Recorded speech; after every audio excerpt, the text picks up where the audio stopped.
You're listening to Greensboro Radio Outlooks on the World, and I'm Vicky. Today I have guest Nathan Ives, an independent filmmaker from North Carolina. He recently wrote and directed a comedy film, It's Not You, It's Me, and he's here today to tell us about himself and the film. So, hey Nathan. Hi. How are you doing? Very well, thanks. Good to be here. Yeah. So you're from Asheville, North Carolina. So you're a native here. How did you get into filmmaking? You know, kind of a long story. I grew up in Asheville and then went to Guilford College, actually, and graduated there. My best friend in college wanted to go to LA to write screenplays. I didn't have much else better to do, so I decided to hit the road with him. And, we got out to LA. We started writing together. Sold the script relatively quickly in about 97. And then, that sort of got me interested in it. I continued writing, and this is actually my 18th feature script. But Wow. we've sold a couple of indie films along the way and, produced a couple of smaller films. This is the first one I've kind of wrote, directed, and produced. So it was, an exciting time for sure. Okay, so tell us a little about this film. It's an edgy relationship comedy. If you're a fan of like High Fidelity or, Love Actually, that kind of film, not to say that this film is at that level, but, it's that type of film. And, you're basically watching a breakup and you're watching two people break up and the voices in their heads come to life. And it's very edgy and very sort of real. But it's, we've gotten a lot of great feedback and people really seem to relate to the film and enjoy the film. And, it's just if you've been in relationships and you've had the voices in your head telling you 6 different things of what to do. It's like that inner conflict within yourself. It is absolutely the inner conflict within yourself. So it's hopefully very relatable. So like you wrote the whole thing yourself and then you kind of like planned out how you're going to like produce a film, like everything. You did everything by yourself. I wrote the film, I guess, about 2 years ago. It was about a 2-year process from the time I started writing. And it was 3 months for a first draft of the film, or first draft of the script. Probably another 3 months of rewrites. And then then went about raising the money and finally got that done. That was a big piece of it. Always difficult for indie filmmakers. And then, we shot it, and the whole process was a joy. There was a lot of frustration, a lot of wanting to pull your hair out. But at the end of the day, just had a lot of fun, met a lot of really neat people, and, now I'm kind of on the road with it. So right. Would you tell me more about the casting process? Because Vivica Fox, she's involved in this. She was in Kill Bill too, and, I was a big fan of her. So I think it's pretty cool how she's in your film. So can you tell us? Yeah, Vivica is great. She's wonderful. And, we got the script done and we hired a casting director and they got it to Vivica. And she really liked the script and related to it and has been a real champion of the script and the film. And once we had Vivica, it sort of anchored the script and the project. And with her attached, we were able to get a lot of really great names to at least read it. And, we got Joelle Carter from Justified, and she's fantastic in Justified and everything she does.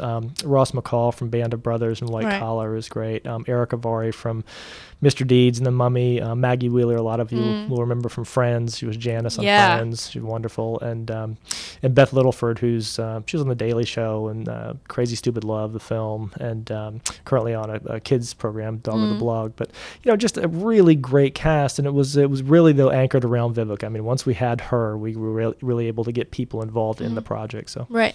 How long was the filming process? We shot the film in about 18 days. And that's a really compact schedule. I mean, it's fairly typical for indie films, but, studio films will shoot in 2 to 3 months, and we're shooting in 3 weeks. But, we got it done, and there's certainly shots I would have liked to have had. There's things I would have liked to have done differently, but I think for the time we had and the budget we had an amazing crew, and, just got a lot of really great stuff done. Where was this, getting done? All shot in LA. So everything LA. Was shot in LA, and now. So do they in LA? Do people know about this film in LA? We did a big LA premiere, and all the stars came out and just had a great time. And it was kind of funny actually. My publicist, put it out there, and so we had the LA Basketball Wives came out. I think Vivica kind of drew this. So the LA Basketball Wives came out. We had just a lot of sort of funny celebrities out, and it was just a really great night. We had about 250 people or so, and just a lot of fun. And so we're getting it out there, and that's really what this is about. So. Right. As a filmmaker, who are your influences? A lot. I'd say I'm a big Woody Allen fan. I mean, I think a lot. Me too. Yeah, I just love. Manhattan, Annie Hall. I mean, more recently, Midnight in Paris. He's just such prolific as all get out, and also very original and unique. And only Woody Allen can do Woody Allen. But I'd say Woody Allen. I'd say Richard Curtis, who did. Four Weddings and a Funeral. Sorry, my brain's not working. Love Actually, Notting Hill. He's a big influence. Billy Wilder, The Apartment, Some Like It Hot, all sort of, 50s, 60s films, but really, really great stuff. I'm big into films with story and, and really tight scripts. I think as a writer and having written a long time, I love good stories, and that's what I kind of am drawn to. Right. So do you think like they've kind of inspired you to write some stories in a way? I think they have. I think for sure. My wheelhouse is kind of this relationship kind of comedy. I'm a huge fan of High Fidelity. I think High Fidelity is Why is that? It's just one of my favorite movies, and I think it was a great blend. It was very real, and they had these really funny moments, and they had death, and they just it really encompassed a lot. And I thought it was just a wonderful, wonderful film. But I think films like that really inspired me to be a filmmaker. I think I saw those and thought, I want to do that. Why an independent filmmaker though? It's Hollywood's a very tough racket, and I have a lot of friends who are very successful screenwriters and who are successful directors and that. And I think you kind of choose a path. I think if you go the path of sort of the studio films and that, it's a very tough nut to crack. But if you can get into it, it's the great thing is you can make a lot of money and work with some really great people. I think the downside is you lose a lot of creative control, because if a studio does a film, they have what's called final cut, which means the film gets done. As a director, you've done what you like and think is great, and then any studio executive can come in and say, I don't like the ending, I'm going to change it. Right. I think as an artist, it's a very difficult thing to accept. And so I like the indie film world. I've always loved indie films, and as an indie filmmaker, I have complete control. So if it's great, it's fantastic. If it's terrible, it's still on me. So I like that that control, and I love the support indie film has. I think there's a lot of people out there who really get behind indie films. That's fun too. So. Right. So Nathan, you've taken a very unique approach to marketing the film and promoting the film and stuff. Can you tell me more about that? Yeah. Excuse me. The traditional model with films is you get your film done and you go to a distributor, and your distributor, signs a contract, and typically that contract looks kind of like this. They have all rights, which is DVD, theatrical, video on demand. So they have all rights for the film, and they get 15% of revenues. They may give you an advance if you're lucky. Let's just on this film the best offer we had is about a $50,000 advance. They get 15%, but they also had a $50,000 marketing fee. So 10 years and that much kind of, money playing around that they have to make back before I saw any money. And I have a lot of friends who are indie filmmakers and who have gone down that road, and, they've never seen a dime. And if, maybe the film's making money, but if you want to find out, you have to audit the distributor, and that can cost money. So, I kind of decided that with the internet, with iTunes and everything out there, there's a real opportunity, I think, to, be your own distributor and get it out there and get a groundswell. Yeah. And use the resources. Yeah, there's amazing resources. And iTunes is great. iTunes is a 70-30 split with the filmmaker. So the filmmaker keeps 70%. So my idea basically is I've got 30 screenings between North Carolina and Florida for 3 months. I'm going to go to every screening, do a Q&A, do, radio interviews like this, newspaper stuff.